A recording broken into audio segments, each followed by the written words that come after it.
Setelah diagram konteks sudah selesai dibuat, sehingga mengetahui data atau informasi apa saja yang terlibat pada sistem yang dibahas, atau mengetahui dokumen masukan dan keluaran yang dihasilkan, yaitu untuk masukan terdapat FPP dan data angsuran, sedangkan untuk keluaran yaitu bukti pinjaman, bukti angsuran, laporan peminjaman, dan laporan angsuran.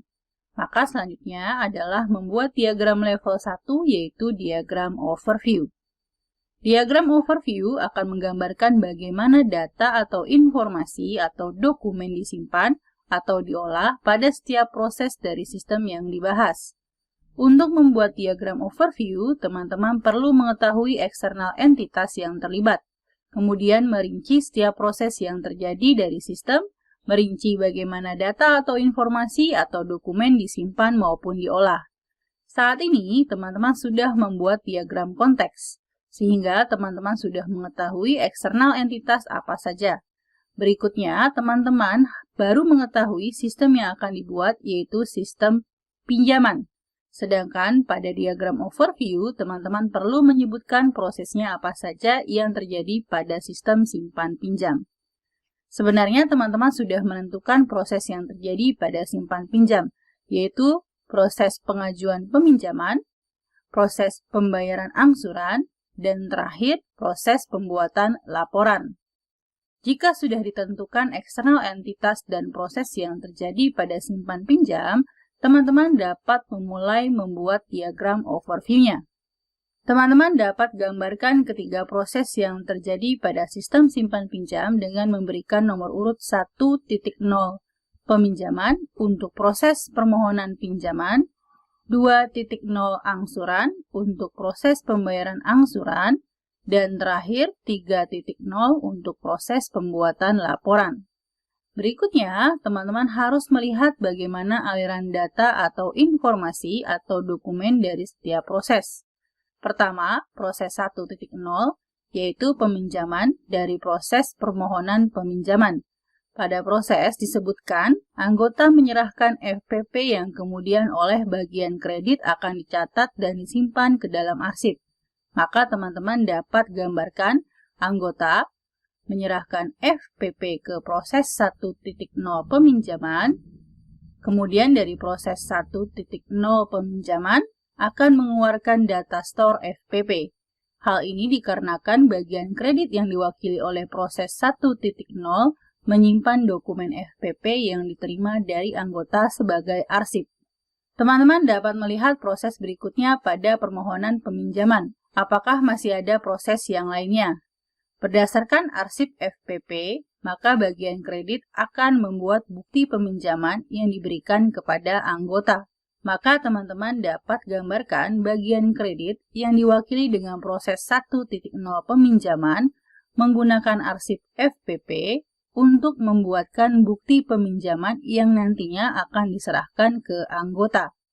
Jika teman-teman perhatikan, pada data store FPP, anak panahnya terdapat dua arah. Hal ini dikarenakan pada kegiatan pertama, bagian kredit mengarsipkan FPP, dan pada kegiatan kedua, bagian kredit menggunakan arsip FPP tersebut. Tambahan pada pembuatan proses 1.0 peminjaman.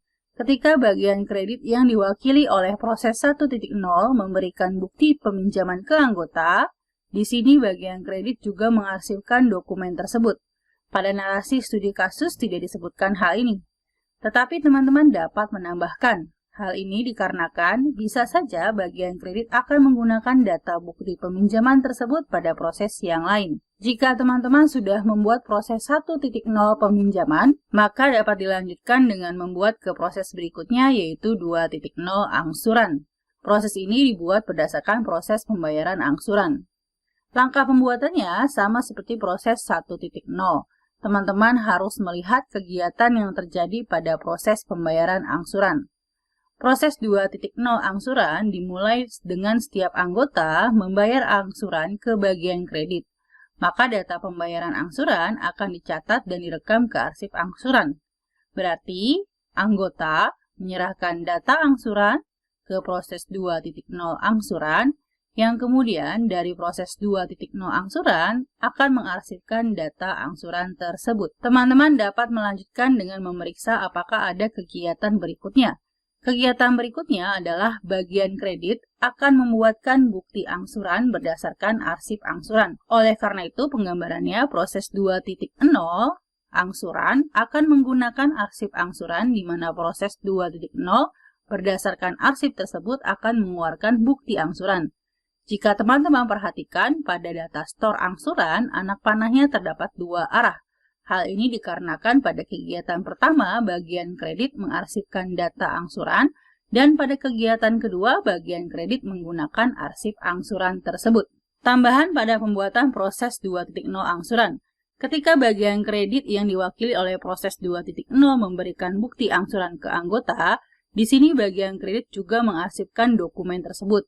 Pada narasi studi kasus tidak disebutkan hal ini, tetapi teman-teman dapat menambahkan hal ini dikarenakan bisa saja bagian kredit akan menggunakan data bukti angsuran tersebut pada proses yang lain. Teman-teman dapat memeriksa apakah masih ada kegiatan yang lain. Jika tidak ada, maka dapat melanjutkan ke proses berikutnya yaitu pembuatan laporan yang digambarkan dengan 3.0 laporan. Pada proses 3.0 disebutkan bagian kredit akan membuat laporan peminjaman dan laporan angsuran yang diberikan kepada ketua koperasi.